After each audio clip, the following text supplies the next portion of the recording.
Alors j'espère que vous avez pris du plaisir à réaliser cet exercice, puisque c'est effectivement un exercice d'ingénierie de la formation.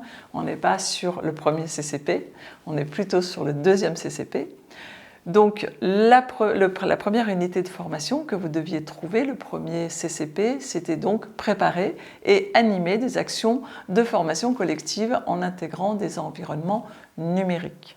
Donc dans ce premier CCP, vous aviez donc 4 modules à trouver. Donc le module 1, construire une action de formation qui allait de l'analyse de la demande jusqu'à la conception des activités d'apprentissage. Donc vous aviez 4 séquences à l'intérieur. Ensuite, vous aviez un deuxième module qui correspondait à animer un groupe en formation. Et dans ce module-là, vous aviez également 4 séquences à identifier. Ensuite, logique, une fois qu'on a animé un groupe, eh bien ensuite on va arriver à l'évaluation des acquis. Donc le module 3 qui va être on partait de se repérer dans le champ de l'évaluation jusqu'à évaluer les acquis et restituer les résultats. Donc là, nous avions uniquement 3 séquences. Ensuite, un module 4 qui est inscrire ces actes professionnels dans un cadre réglementaire. Et là, vous aviez également 3 séquences à réaliser en partant de se situer dans le contexte institutionnel de la formation professionnelle et ensuite effectuer une veille pédagogique et commerciale. Ensuite, nous passions au CCP2. Donc le CCP2 qui est construire des parcours individualisés et accompagner les apprenants. Nous sommes donc dans le CCP2 aujourd'hui dans le cadre de cette séquence. Donc ensuite, nous arrivons donc au CCP2 qui est construire des parcours individualisés et accompagner les apprenants. Donc actuellement, aujourd'hui, pendant cette séquence, nous sommes donc dans le CCP2. Donc ce module-là, donc le premier est donc le module 5, individualiser les parcours d'apprentissage.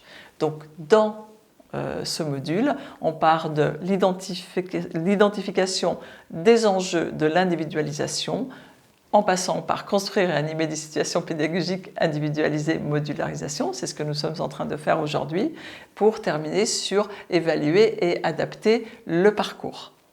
Donc en module 6, nous avons donc accompagner et remédier aux difficultés d'apprentissage. Donc on part de repérer les difficultés et jusqu'à contribuer à l'orientation des apprenants donc à l'aide d'un réseau professionnel. Pour terminer par le dernier module qui est le module 7, qui est le module des analyses de pratique et la préparation à la certification. Voilà, donc là, si vous avez fait le travail jusque-là, donc vous avez identifié donc, tous les modules, donc il y en a bien 7, et vous avez logiquement, il n'y a pas un seul cours que vous n'avez pas pu placer au sein de chacun de tous ces modules, vous avez trouvé la place pour chaque séquence.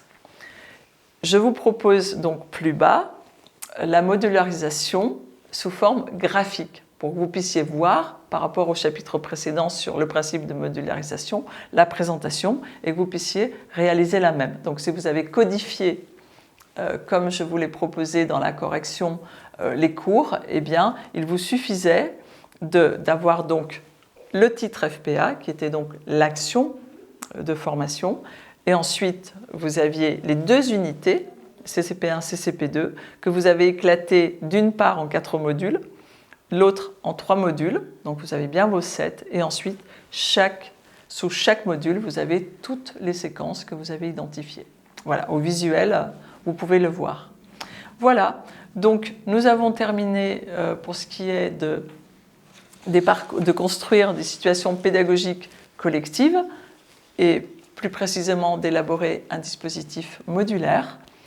Donc je vous invite à faire au chapitre suivant le QCM et toujours de poser vos questions au bas de chaque chapitre. Merci de votre attention et à la prochaine fois.